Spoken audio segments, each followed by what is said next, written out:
मंडळी नमस्कार. 1997 पासून केसरीने युरोपच्या सहलींची सुरुवात केली.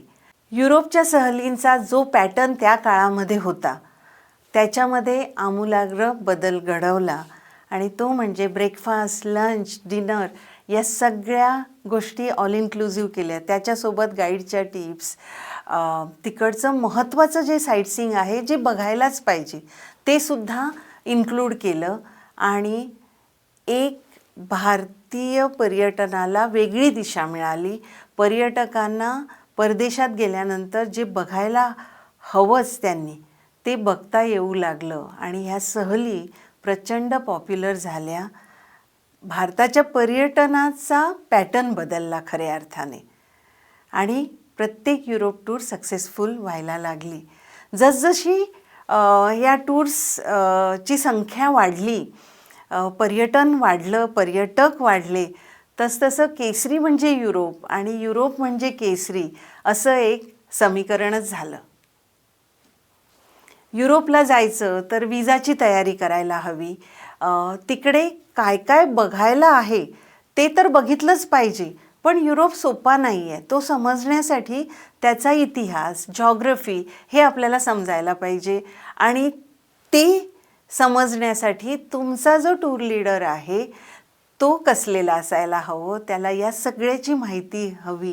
म्हणून केसरीकडे खास युरोपसाठी वेगळ्या टूर लीडर्सची टीमच आहे आणि म्हणून पर्यटकांची प्रत्येक टूर यशस्वी होते, आनंददायी होते. मंडळी, आज लाखो पर्यटकांनी युरोप बघण्याचं स्वप्न केसरीसोबत पूर्ण केलं आणि त्याचं आम्हाला समाधान आहे, आनंद आहे. येणारी प्रत्येक टूर ही व्यवस्थित कशी असेल, मग ती उत्तमोत्तम आयटिनरी असायला हवी, टूर लीडर उत्तमच असायला हवा आणि त्याच्यात महत्त्वाचं साईटसीइंग असायला हवं. ही आमची खरं तर युरोप सहलीची बलस्थानं आहेत असं म्हणूया. पण युरोप म्हणजे फक्त वेस्टर्न युरोप नाही, तर western Europe, central Europe, Baltic Europe, northern Europe, Scandinavia, Russia, Christmas मार्केटचा युरोप, फ्रेंच रिव्हिएरा असे युरोपमध्ये अनंत ऑप्शन्स आहेत.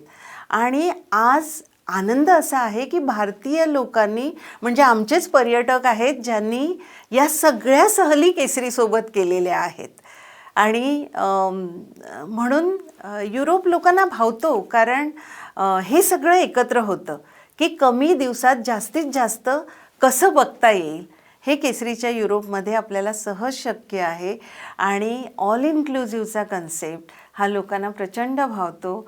आपल्या टूर्समध्ये तिथले सिटी टॅक्स आणि टिप्स ह्यासुद्धा इन्क्लुडेड असतात आणि सगळ्यात महत्त्वाचं म्हणजे युरोप हा नुसता बघण्याचा नाहीच आहे. त्याची हिस्ट्री, त्याची जॉग्रफी आणि तो समजणं हे महत्त्वाचं. अनुभव हा युरोपसोबत महत्त्वाचा आणि तो अनुभव पर्यटकांना मिळावं ही आमची जबाबदारी आणि त्याच्यासाठी आम्ही सदैव सजग असतो. त्यामुळे केसरी म्हणजे युरोप आणि युरोप म्हणजे केसरी.